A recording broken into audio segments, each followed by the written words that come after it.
नमस्कार दोस्तों, जय माता दी। दोस्तों, मैं हेमलता उपाध्याय आप सभी का अपने चैनल पर बहुत बहुत स्वागत करती हूँ। दोस्तों, सावन सावन आने वाला है और सावन में अनेकों अनेक व्रत त्योहार हम करते हैं और बहुत ही सावन मास में शुरू भी किए जाते हैं। व्रत फलदायी भी होते हैं। आप चाहे कोई साप्ताहिक व्रत करें, सावन सोमवार करें, प्रदोष करें, सावन शिवरात्रि करें या फिर 16 सोमवार करें, सभी व्रत विशेष फलदायी होते हैं। देखिए दोस्तों, 16 सोमवार व्रत शास्त्रों में बताया गया है। हमारे वेद शास्त्र विशेषकर शिव पुराण यह एकदम स्पष्ट रूप से बताता है, जहाँ पे आप लोगों ने भी सुना और पढ़ा होगा कि 16 सोमवार व्रत किसी पर्टिकुलर मनोकामना के लिए किया जाता है। तो आपकी कोई भी मनोकामना अधूरी है और आप उसको पूरा करना चाहते हैं तो इस सावन सोमवार 16 सावन से बेहतर और कोई विकल्प नहीं मिलेगा। करना क्या है वो मैं आपको बता देती हूँ। दोस्तों, स्त्री पुरुष बच्चा कोई भी कर सकता है। जिन बेटियों के विवाह में बहुत ज़्यादा विलम्ब हो रहा है, कोई रास्ता समझ नहीं आ रहा है, उनके लिए यह व्रत वरदान है, यूँ आप समझ लीजिएगा। देखिए दोस्तों, कुछ लोगों का कहना यह भी हो सकता है कि हमने जो है 16 सोमवार व्रत पहले किए थे लेकिन ऐसा नहीं हुआ है। लेकिन देखिए, एक चीज़ मैं आपको बता दूं कि कुछ लोग तो जो है 16 सोमवार व्रत कार्तिक से अगन से जब भी मन करे शुरू कर देते हैं, परंतु हमारे शास्त्र कहते हैं कि जब भी 16 सोमवार किया जाए वो किया जाता है सावन के प्रथम सोमवार से और ख़त्म होता है जब देवउठनी एकादशी आती है, उस टाइम यह खत्म होता है। देखिए, जो टाइम है, वो जो टाइम पीरियड है 16 सोमवार व्रत करने का, तो ये चीज़ हम पहले भी देखिए करते हैं, लेकिन विशेष समय जो होता है सावन का होता है। तो देखिए, जो भी 16 सोमवार का व्रत करना चाहते हैं तो आप पहले से तैयार हो जाइए। सावन का पहला सोमवार जो है आने वाला है, उस आप पहले से ही अपनी सारी तैयारियां जो है करके रख लीजिएगा। सावन के पहले सोमवार से ही आपको जो है व्रत का संकल्प करना है। आप चाहे तो पंडित जी से भी जो है दक्षिणा देकर के उनसे संकल्प भी करा सकते हैं या फिर खुद भी आप संकल्प कर सकते हैं। संकल्प में कोई टेंशन नहीं लेना है कि आपको ज़्यादा अधिक विचार विमर्श नहीं करना है। और यदि आपको संकल्प करना नहीं आता है तो आप देखिए भोले बाबा के सामने हाथ जोड़कर खड़े हो जाइएगा और उनसे कहिए कि बाबा, मैं 16 सोमवार का व्रत करना चाहता हूँ या चाहती हूँ और मेरी यह मनोकामना है। बाबा, आप कृपा करें, मेरी मनोकामना पूरी करिए। ठीक है, तो इस प्रकार से कह के आप जो है संकल्प कर सकते हैं। अब देखिए, इसमें विशेष चीज़ें क्या होती हैं कि जो व्रतधारी हैं 16 सोमवार का व्रत करेंगे, बीच में किसी भी कारण से आपको जो है खंडित नहीं करना है। सूतक पातक की स्थितियां जो ऐसी आती हैं तो भी इस व्रत को नहीं छोड़ा जाता है। पूजा आप नहीं करेंगे, ठीक है। तो हो सके तो आप इस व्रत को छोड़े नहीं, क्योंकि जहां आप इस व्रत को छोड़ देते हैं, एक ही व्रत अगर आपसे छूटता है तो यह व्रत खंडित माना जाता है। तो इस बात का आप जो है विशेष ध्यान रखिएगा और सतर्क रहिएगा। किसी भी कंडीशन में यह व्रत जो है छूटना नहीं चाहिए। अब देखिए, दूसरी चीज़ दोस्तों, महिलाओं के साथ विशेषकर ये समस्या आती है कि जब पीरियड में क्या करेंगे, जब पीरियड आएगा तो क्या करेंगे। देखिए, पीरियड में आप चाहें तो पति और बच्चे से पूजा करा दें, लेकिन आपको व्रत करना है। एक बात आप ध्यान से सुनिएगा, अगर 16 सोमवार का व्रत करना चाहते हैं तो व्रत को तोड़ना नहीं है, छोड़ना नहीं है। बीच में सारे व्रत कंटिन्यू होंगे और 17वें सोमवार में उद्यापन आपका होगा। 16वें में नहीं करना है, 17वें सोमवार पर आपको उद्यापन करना है।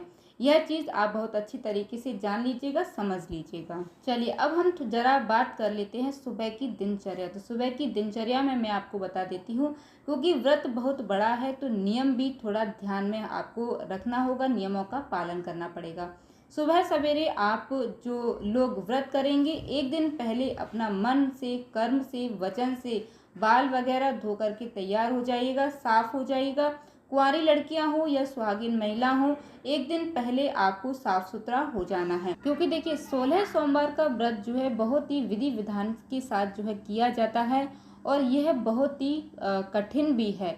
लेकिन हाँ दोस्तों, इतना मैं ज़रूर कहूँगी कि जो लोग विधि विधान के साथ 16 सोमवार का व्रत करते हैं, उनकी मनोकामना ज़रूर पूरी होती है। देखिए, अगर आपका शरीर साथ देता है तो आप जो है शाम को 4 बजे तक बिना पानी के रह जाते हैं तो नियम तो यही है कि आप बिना पानी के, सुबह से बिना पानी के रहें और शाम को लगभग 4, 5, 6 के करीब आप महादेव की विधिवत पूजा करें। उसके बाद उनका प्रसाद ग्रहण करके इस व्रत को खोलें। या एक ही बार इस प्रसाद को खाया जाता है, एक ही बार जो है पानी पिया जाता है। इस तरीके से ये नियम है, परंतु ये नियम बहुत कठिन है दोस्तों, बहुत ही तगड़ा और बहुत ही कठिन नियम है। ये हर कोई नहीं कर पाता। यदि आपका शरीर साथ देता है तो आप इस प्रकार से जो है इस व्रत को करिएगा, नियमों का विशेष पालन कीजिएगा। लेकिन हाँ दोस्तों, एक बात ज़रूर कहना चाहूँगी, अगर इस तरीके से कोई 16 सोमवार का व्रत कर दिए तो उसकी मनोकामना पूरी होने से कोई नहीं रोक सकता। भगवान स्वयं उसकी मनोकामना जो है उनको पूर्ण करनी ही पड़ती है। क्योंकि देखिए, अगर हो सके तो जो मैंने नियम आपको बताया है, पूरे दिन भूखे प्यासे रहकर शाम को जो है आपको पूजन के बाद प्रसाद से अपना व्रत खोलना है। एक बार ही आपको पानी पीना है और व्रत खोलना है। तो इस प्रकार से विधि विधान के साथ आप इस व्रत को करिए। नहीं तो देखिए दूसरा विकल्प भी है। देखिए जानते हैं देश काल परिस्थिति के अनुसार चीज़ों में परिवर्तन भी किया जाता है। तो दूसरा क्या विकल्प है? दूसरा यह है कि जैसे हर व्रत आप करते हैं उसमें पानी पीते हैं, चाय पीते हैं, फल खाते हैं, कर लीजिएगा। उसके बाद शाम को आपको क्या करना है कि शाम को लगभग 4 या फिर 6 बजे के बाद आप जो है ध्यान रखिएगा, कोशिश करिएगा कि 16 सोमवार की पूजा लगभग एक टाइम में ही आप करें। और अगर आप पहले सोमवार में घर में पूजन करते हैं तो आप घर में ही मिट्टी का शिवलिंग बना करके पूजन करिए। या फिर आप पर्त शिवलिंग रखे हैं, नर्मदेश्वर भगवान जो है रखे हैं, तो उनका पूजन करिए। या फिर आप चाहें तो मंदिर जाकर जैसे पूजन आप पहले सोमवार में करेंगे वैसे आपको 16 सोमवार में पूजन करना है।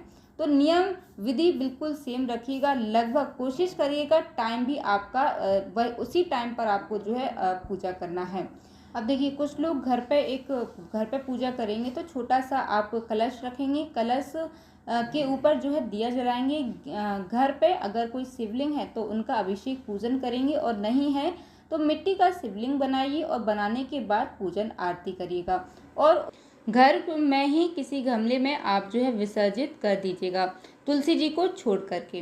तो एक तो विधि आपकी यह हो गई, सामान्य सी विधि थी। और देखिए जो आपने जाना कि एक विशेष चीज़ होती है 16 सोमवार व्रत में, जो प्रसाद होता है ना, जो हम प्रसाद चढ़ाते हैं, उस प्रसाद के 3 हिस्से किए जाते हैं। देखिए अगर आप कोई बना करके कुछ जैसे हलवा बनाएंगे तो आप 3 जगह बराबर मात्रा में निकालेंगे। या फिर केले का आप भोग लगाते हैं तो आप जो है केले को 3 जगह निकालेंगे। ड्राई फ्रूट्स है तो उनको 3 जगह निकालेंगे।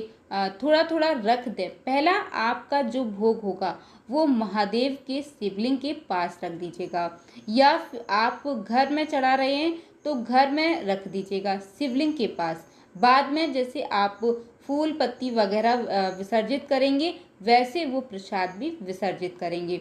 दूसरा प्रसाद होता है वो गौ माता को जाता है, और तीसरा प्रसाद जो होता है वो जो व्रत करता है वह खाता है। तो इस तरीके से करके 3 हिस्से जो है प्रसाद के करना ज़रूरी है।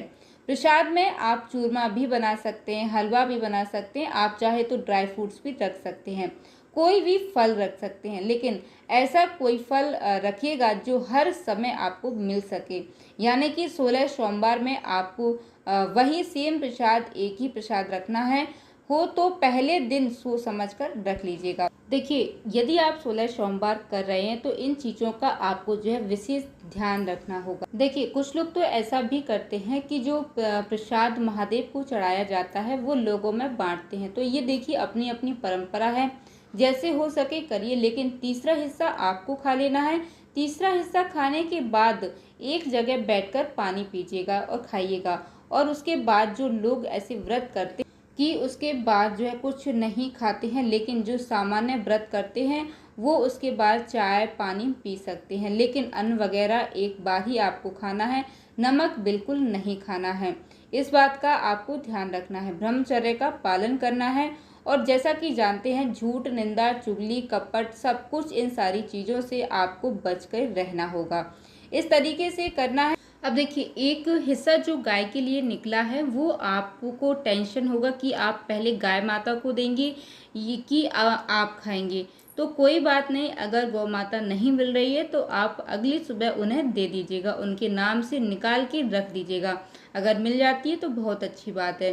खुद का प्रसाद खा लीजिएगा। उसके बाद आप अपना अगले मंगलवार को उठेंगे और मंगलवार को अपना जैसे नहाना धोना पूजा पाठ है, अपना पारण वगैरह करिए। तो इस तरीके से करके 16 सोमवार जो है हो जाता है। 17वें सोमवार को नियम ये कहता है कि आप किसी ब्राह्मण को बुलाएं, ब्राह्मण को बुला करके भगवान भोलेनाथ का रुद्राभिषेक कराएं, रुद्राभिषेक विधिवत रुद्री पाठ से रुद्राभिषेक कराएं और इस तरीके से करके हवन कराएं और ब्राह्मण को अन्न वस्त्र सब कुछ दान दें और तब जाकर के आप अपना 17वें सोमवार को पूजा पाठ करने के बाद ब्राह्मण को भोजन कराएं और खुद भी भोजन करें। इस तरह से करके आपका उद्यापन हो जाता है। तो यह तो बहुत ही अच्छे तरीके से हुआ। अब कुछ लोग कहते हैं कि ब्राह्मण को नहीं बुला सकते, तो कोई बात नहीं, आप घर में ही जैसे आप जो 16 सोमवार का पूजन करते हैं वैसे 17वें सोमवार को उसी टाइम करिएगा। 17वें सोमवार में अलग टाइम मत रखिएगा, उसी टाइम पर आप जो है पूजन करेंगे, उसी तरीके से पूजन करेंगे। बस ब्राह्मण के लिए थोड़ा अन्न वस्त्र निकाल दीजिएगा, कुछ दान दक्षिणा निकाल दीजिएगा और खुद बैठ करके अपने से ओम नमः शिवाय या श्री शिवाय नमस्तुभ्यम या जो भी मंत्र हो सके 108 बार गाय के गोबर के उबले पे गाय के घी से उतनी आहुति यानी कि एक एक चम्मच में घी डाल करके ओम नमः शिवाय करके 108 बार 11 बार 51 बार इस तरह से करके हवन करिए और सारा जो दान का सामग्री है वो निकाल कर हाथ जोड़कर बाबा से कहिए कि मैंने आपका 16 सोमवार व्रत पूरा किया, बाबा अब आप कृपा करिए, मुझ पर दया करिए। इस तरह से करके आप जो है बाबा से जो भी अपना व्रत में भूल चूक हुई क्षमा प्रार्थना कर लीजिएगा और आप अपना उसके बाद 17वीं तारीख यानी कि 17वें सोमवार को आप जो है खाना खा सकते हैं। तो इस तरीके से करके बहुत ही विधिवत से जो है 16 सोमवार व्रत आप कर सकते हैं। जिन लोगों की कोई भी मनोकामना हो अधूरी हो रह गई हो तो आप जो है 16 सोमवार का व्रत जरूर करें। नौकरी की इच्छा है पूरी होगी, संतान नहीं है तो वह भी कर सकते हैं, कुंवारी लड़कियां भी कर सकती हैं। बहुत मनचाहा विवाह के लिए, अच्छे परिवार के लिए यह व्रत करना चाहिए। तो इस व्रत को इस बार जो है आप लोग अवश्य करें। और हाँ दोस्तों, वीडियो अगर आपको अच्छी लग जाती है तो प्लीज़ वीडियो को एक लाइक ज़रूर कर दीजिएगा। साथ ही हमारे साथ जुड़े रहने के लिए चैनल को सब्सक्राइब कर लीजिएगा। जय माता दी दोस्तों, धन्यवाद।